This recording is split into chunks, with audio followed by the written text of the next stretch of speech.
Is marriage just a revolving door you can enter and leave whenever it suits you? His words pierced deeper than any punishment could. You treated your children like accessories to your life, optional ones, and now you want to use them to accessorize again. Hi, I'm Rachel. You ever have those moments when you look back at your life and wonder how it all came to this? I used to think I had it all sorted. A picture-perfect suburban existence with Johnny, our lovely kids, and a career I was passionate about. But life has this way of throwing challenges at you, making you question everything you once believed about yourself.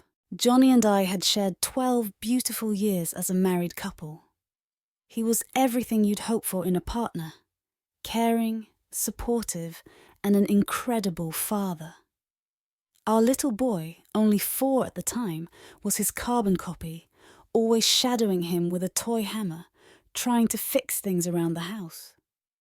Our daughter, barely 2, had both of us wrapped around her tiny fingers from the second she came into this world. "Rachel, you should take that position in London," Johnny said when the opportunity arose, long before we had the kids. "We'll figure it out." That was the kind of man he was, always prioritizing my aspirations. So I moved to the UK, and for 5 years we managed a long-distance relationship. He visited whenever he could, fully supporting me through it all. That's where I met Ben. At first it was entirely innocent, just 2 expats bonding over shared experiences. We'd meet for coffee and I'd share stories about missing Johnny and the difficulties of establishing a life abroad. He understood me in a way very few people did. One rainy afternoon in a cosy cafe near Westminster, I confessed to him, "Sometimes I feel like you're the only one here who truly gets me." He smiled and nudged his coffee aside, saying, "That's what friends are for, isn't it?" When I eventually returned to the US and we started our family, I kept in touch with my friends from the UK, especially Ben. Our annual reunions became a tradition, a way to stay connected to the person I had become during those transformative years. When Ben's wedding invitation arrived, I was ecstatic. "It's just for a few days," I told Johnny. "You stay with the kids. It'll be simpler that way." As always, he agreed, trusting and supportive as ever. I can still recall the flutter of nerves when I saw Ben at the wedding. He seemed different, or maybe it was me who had changed. We fell back into our familiar, effortless dynamic, laughing and reminiscing as though no time had passed. "Dance with me," he said during the reception, and I didn't think twice. That was the moment when everything shifted. The ease of our friendship turned into something electrifying, dangerous even. I felt alive, desired in a way I hadn't felt in years. Later that evening, in the hotel bar, Ben leaned in and whispered, "I've missed you, Rachel, more than I should." I knew I should have pulled back, thought about Johnny, our children, and the life we had built. But instead, I leaned closer. I convinced myself it was the wine, the nostalgia of being back in London, or the romance of the wedding. Yet deep down, I knew it was much more than that. The feelings I had buried for so long surged back with a force that terrified me. Looking back now, it's clear how every small decision led to that moment. The lingering hugs, the late-night conversations, the stolen glances, it all built up to something I couldn't, or perhaps didn't want to, control. When I returned home, the weight of my secret was unbearable. Every kiss from Johnny, every family dinner, every piece of our carefully constructed life felt like a facade. And the worst part? A part of me didn't want the lying to stop. "Hey, it's Johnny!" It was just another Monday morning. I was in my home office reviewing contracts while the kids were at daycare when the email landed in my inbox. The sender's name caught my attention immediately. Jane Williams, Ben's wife. My stomach twisted before I even opened it. Dear Johnny, I hate that I have to write this. The words blurred as I read the email over and over, struggling to process what I was seeing. Attached were photos of Rachel and Ben in London, holding hands, kissing, hotel receipts, screenshots of their texts. A timeline of the affair that went back months before the wedding. I remember standing up, walking to the bathroom and vomiting. The stark white tiles seemed to mock the chaos that had overtaken my life in mere minutes. In hindsight, the signs had been there all along. Rachel's increasing phone usage, always angled away from me. Her distraction at family dinners. Her reluctance to share details about her day. I chalked it up to work stress, determined to be the understanding husband I had always prided myself on being. The kids need their mother to be happy, she would say whenever I questioned her frequent trips to the UK. And I had agreed. Hadn't I encouraged her to nurture those friendships? I spent the rest of the day in a fog, going through the motions of picking up the kids, making dinner, and handling bedtime routines, all while the truth burned inside me like a hot coal. That evening, when Rachel came home, she called out, "Honey, I'm home!" The normalcy of it nearly made me scream. Once the kids were asleep, I confronted her. "Explain this," I said, showing her Jane's email on my laptop. Her expression changed instantly, not to shock or denial, but to resignation. That was what hurt the most. She had been expecting this. "Johnny, there's no way to explain," she began, but I interrupted her. "Explain what, Rachel? The hotel bills? The messages? The fact that you've been draining our kids' college funds to see him?"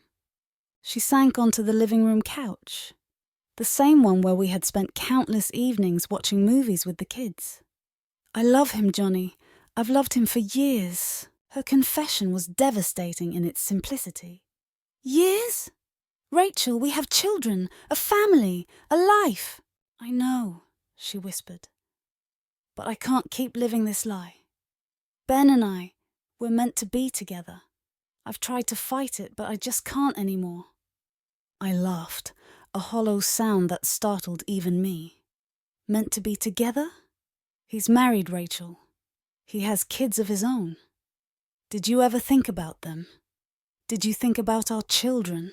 "The kids will understand one day," she replied. "They deserve parents who are happy, even if that means we're apart." That was the moment I realized she was already lost to me. Not just now, but years ago, when she first met Ben. Every cherished memory of our life together suddenly felt tainted. Our wedding day, the births of our children, every anniversary celebration. Had she been thinking about him during those times? "I'm moving to London," she said, her tone as casual as if she were commenting on the weather. "Ben's leaving Jane. We're going to start fresh." The logical part of my brain, the one that had made me successful in corporate law, took over. "And the kids?" I asked. "You can have primary custody," she answered. Her willingness to give up our children so easily left me speechless. "I'll pay child support, of course. We can arrange visitation." I watched in stunned silence as she climbed the stairs to pack. The woman I had been married to for 12 years, the mother of my children, was turning into a stranger before my eyes. Upstairs I could hear her humming, a carefree sound as she folded her life into suitcases. That evening, as I sat alone in the kitchen, I found myself staring at the family photos on the fridge. Rachel holding our newborn daughter, our son's first birthday, a family beach vacation last summer. How many of those moments had been genuine, and how could I possibly explain to our children that their mother had chosen a dream over their reality? People say love blinds you, but I think it does the opposite. It makes you see everything with painful clarity. At least that's what I told myself as I packed my life into 3 suitcases, preparing to leave behind a decade of memories and 2 small children who were peacefully asleep down the hall. "I'm doing this for them," I told my sister over the phone, ignoring the anger in her voice. Kids should grow up with parents who are truly happy, not just pretending to be. The divorce was finalized quickly. Johnny didn't fight for anything. He just sat there, expressionless, as I willingly signed away primary custody of our children. The judge raised an eyebrow when I agreed to limited visitation, but I had a plan. Once Ben and I settled in London, we'd create a wonderful second home for the kids. "They'll understand when they're older," Ben reassured me during our nightly video calls. I ignored the hesitation in his voice whenever he mentioned his own children. On the morning I left, I stood in my children's rooms, watching them sleep one last time. My son stirred slightly, mumbling something about dinosaurs in his dreams. My daughter clung to her favourite stuffed rabbit, the one I'd brought her from London on my last trip. "Mommy's doing this for you," I whispered, though I wasn't sure if I was convincing them or myself. Sometimes grown-ups have to follow their hearts. Johnny appeared in the doorway, his face unreadable. "The taxi's here," he said. The first few weeks in London felt like a dream come true. Ben and I found a charming flat in Notting Hill, and I landed a job at a prestigious firm. Our evenings were spent exploring the city, planning our future, and sharing passionate moments in our new home. It felt like everything was possible, but when I called my kids that first weekend, my daughter wouldn't come to the phone. My son managed only 3 words. "I miss you," before running away from the screen. I told myself they just needed time to adjust. "Your Honour," I addressed the court via video during the final custody hearing. "I understand my relocation affects the custody arrangement, but I'm prepared to offer significant financial support and maintain regular contact." The judge's response was calm but firm. "Mrs. Henderson, your actions have shown where your priorities lie. Your husband's petition for full custody is granted, with supervised visitation at his discretion." That night, Ben held me while I cried. Though his embrace felt different, hesitant, almost unsure. "We did the right thing," he whispered. "Happiness sometimes has a cost." I wiped away my tears and nodded, pushing aside the image of my daughter's favourite rabbit still sitting on her bed where I'd left it. This was my chance for true love. The kind of love people write stories about. And if there was a small voice in the back of my mind asking if any love was worth the price of my children's tears, I silenced it with another glass of wine and Ben's promises of the beautiful life we'd build together. I had already sacrificed too much to turn back now. The first month after Rachel left, I functioned on autopilot. Wake up, dress the kids, make breakfast, drop them off, work, pick them up, dinner, bedtime. Repeat. My mother moved in for a while to help, but I insisted on doing most of it myself. I had to prove, to myself more than anyone else, that we could make it through this. "Daddy, when is Mommy coming home?" my son would ask, his voice quieter each time. My response never changed. "Mommy lives in London now, buddy, but she loves you very much." The words felt like ash in my mouth. The hardest part wasn't managing life as a single parent. It was the silence. The house that had once been filled with Rachel's laughter and the noise of a complete family now felt empty. At night, after putting the kids to bed, I would sit in my office staring at real estate listings. We needed a fresh start. The house sold quickly.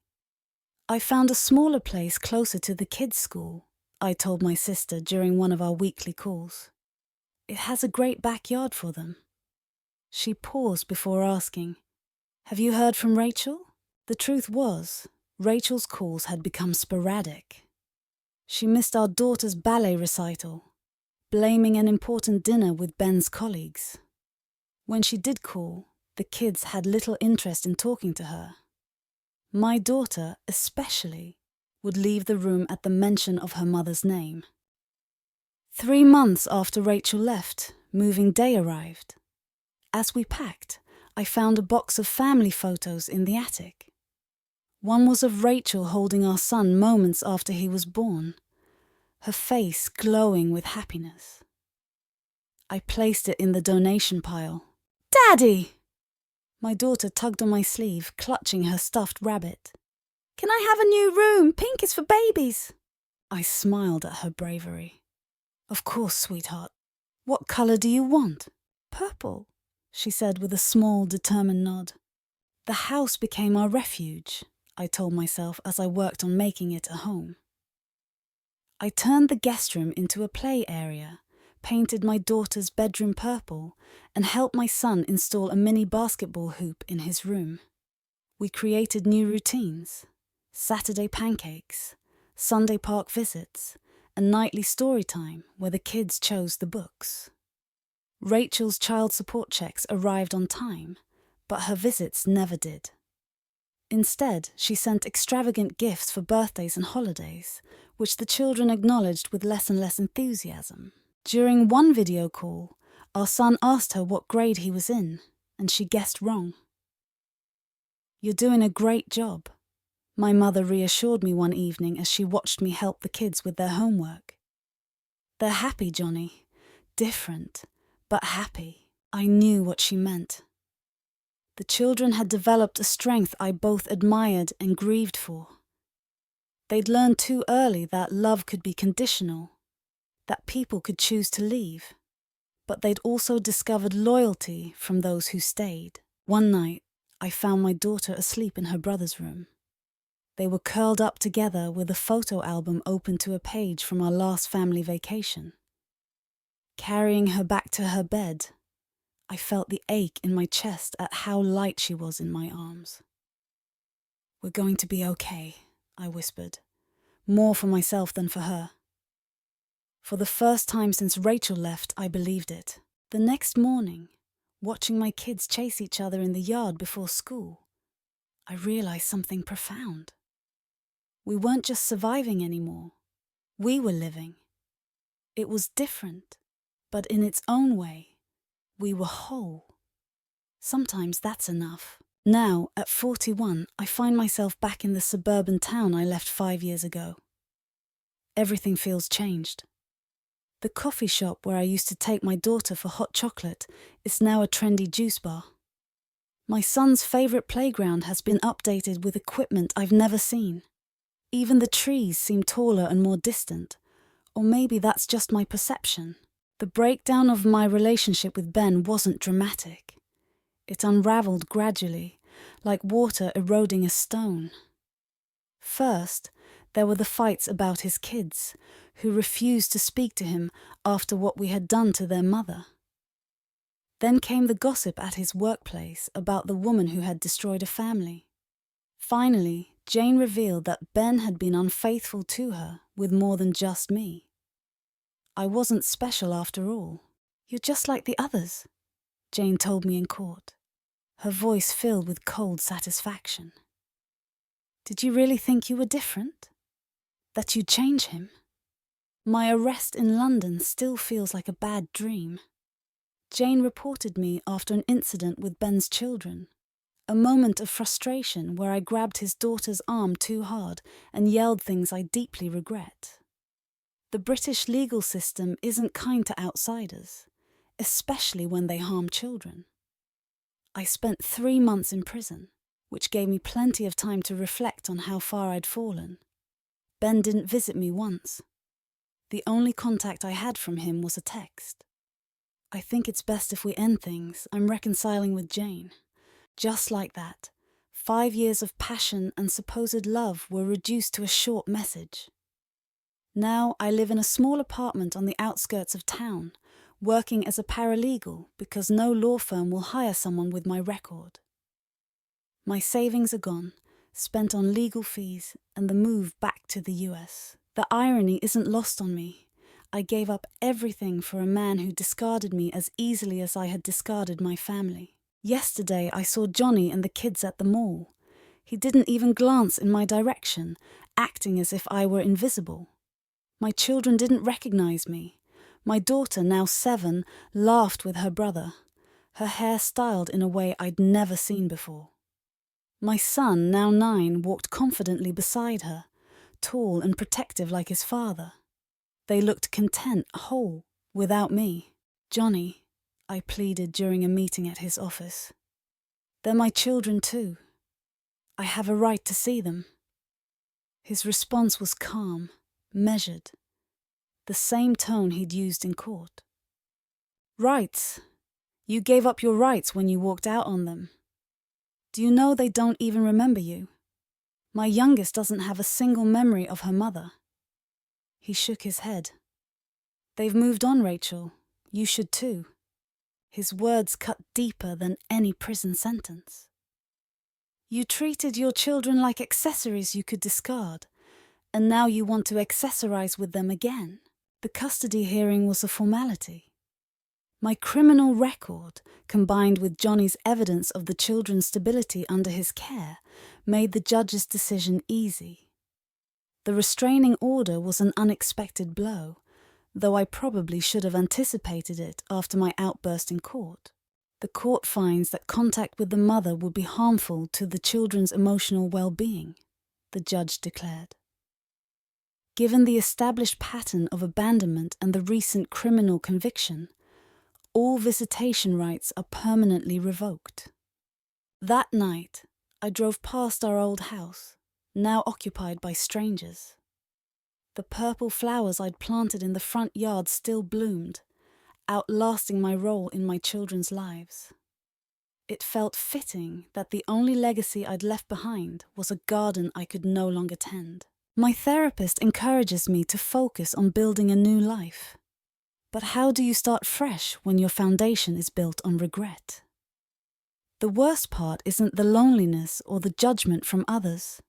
It's knowing that every ounce of my isolation is my own doing. Sometimes I draft emails to my children that I never send, trying to explain why their mother chose a fleeting romance over them.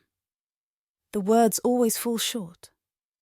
How do you justify trading bedtime stories for secret meetings, soccer games for stolen kisses, a family's love for a fantasy that evaporated like morning mist? The truth is, there's no excuse good enough. No explanation could ever make sense of what I did. Now I watch my children grow up through Johnny's carefully curated social media posts. Every milestone, a first date, a school play, a sports tournament, is a painful reminder of what I lost. At 50, I've learned what real love looks like. It isn't grand gestures or fiery passion. It's found in the quiet moments, helping with homework, kissing scraped knees, being there. But that realization came too late. Some choices, once made, can never be undone. I've become a cautionary tale, a mother who exists only in birth certificates and faded photos, a ghost on the edges of lives that have learned to thrive without her.